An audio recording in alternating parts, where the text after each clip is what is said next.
Hey everyone, Eric with Rockin' H, and tonight I want to deliver just a little truth for you. So those of you that want to begin monetizing your hobby some way or somehow, I'm going to give you two ways to do that and my preferred way. For those, especially those of you that don't have a lot of money to get started, or maybe, really it's money is a driver for some of this because if you're into diecast trucks, you know exactly what I'm about to talk about.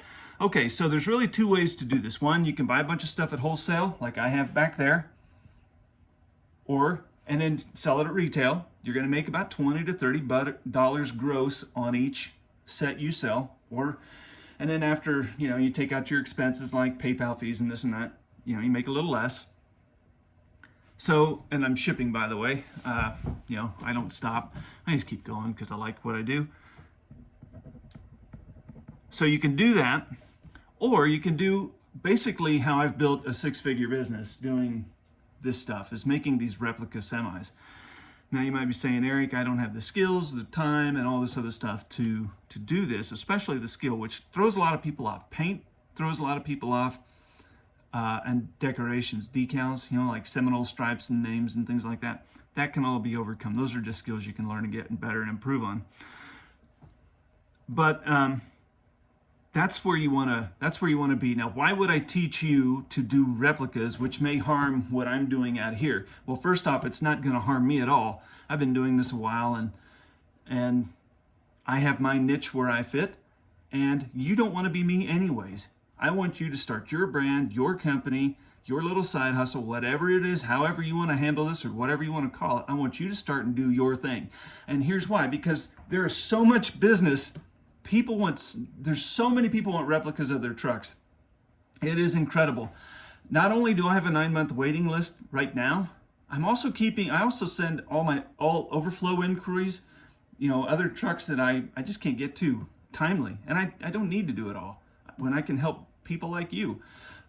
I have a list of guys that I send all overflow work to. I just type a little message, hey, Audrey, I love your truck. I'd love to do it, but I can't help you timely. I'm going to send you off to a group of guys that also do this work. One of them should reach out to you in fairly short order. And I got 4 or 5 guys I send stuff to. Maybe they get help, maybe they don't. I don't know. But the point of it is, there is no lack of work. There's absolutely no lack of work if you want to start a side hustle doing what I'm doing here. There's no lack of work. All right. How are you going to get started then? One, you're going to go to Facebook or wherever you live online, all your social medias, whatever. You're going to come up with, Bob's Custom Trucks. I don't care what you call your name.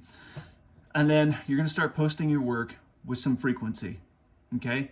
Whatever you've done, just take a couple photos of all the work you've done or photos you already have and start posting them out. Once a day, every other day, just post enough that the algorithms figure out you're alive, you're doing stuff, and then puts it in front of other eyes. So do that. Use hashtags. Those seem to help too. And then what's going to happen is people will say, hey, I saw your custom work. Do you do XYZ? And then you get to decide if you want to do XYZ. And that's what's going to happen. You'll get inquiries for things you don't even care about. Maybe you're into diecast trucks, but someone's going to say, hey, do you do cars? Do you do pickups? Do you do motorcycles? Because that's happened to me. I've had inquiries from planes to boats to Harleys in small scale. So depending on what you want to do, there's just no lack of work in semis or any other thing. Okay, I'm just going to leave that there. You're going to post photos online, and then you're going to wait. Then you're going to get inquiries. Now, how are you going to price your work? Whatever you do for a living, if you make 20 bucks an hour, if you make 25 bucks an hour, start there. That's a reasonable place to start. And if it takes, if you figure you're going to have about 10 hours or 6 hours or whatever hours into this build, well, then it's that amount of hours times 25. And then for the parts, decorations, you're going to plan on spending 70 bucks on decorations. That's pretty common. $70 for art. And then you're going to have, 120 bucks in a semi probably. And then whatever other accessories. Paint, custom paint is usually in an aerosol. I found them anywhere from 30 to 40 bucks. So there you go. and then what other parts you might need from a guy like me. So you're going to look at exhaust for 10 and tanks for 6 and a visor for 10 or whatever those cost. And then you're going to multiply that after you get it all in, or, you know, whatever it's going to cost. Make sure you add in $8 for shipping. And we're just talking theoretically. We're just building out a bid. And then you're going to multiply that by 30%. And then you're going to add that to your labor. And then there's the bid. And then you say, okay, Jane, I would love to do your truck. I can do it for $650. Is that acceptable? And what is your delivery date? If you don't have a birthday or something, I can have it done in 30 days, or I'm booked out 3 months, but I'll have it done in February. So that's what you're going to do. And then another thing to do also, especially for those of you starting out, maybe you don't have the same amount of skills that I have, or maybe, yeah, you just don't have the skills that you want. Tell your clients that, okay? I hate doing drop panels on sleepers and cabs. Those little panels, they're usually chrome, or they're painted the same color as the cab, but they go underneath the cab and the sleeper. I hate doing those. Hate them. Hate them. So I don't do them. They drive me bananas. I don't like it. So I tell people, I love your truck. I don't do drop panels. Ta-da! Now you're out. If you want to proceed, just realize that I will be happy to do that, but I don't do drop panels. Another thing to do, and I've had this happen before too, like before now there is a 386 Peterbilt that you can buy. It's 3D printed. But prior to that, there wasn't a 386. Didn't exist. And I told this lady, it was a woman, I said, hey, I love your truck. It's a 386. Yeah, it is. Okay. Well, I'd love to do it, but one doesn't exist. The closest thing I can find is a 579. If you're okay with the 579, I'm happy to do it. And she took 2, okay? Wasn't even the right truck. Her husband drove a 387. She took 579s. But they were painted to match the real one, and then had his name on it and all that other stuff. So just be aware that if you're going to strive, if you're striving for perfection at every turn, you have to understand that in diecast, some things simply don't exist, or you can only work with what you have and the skills you have.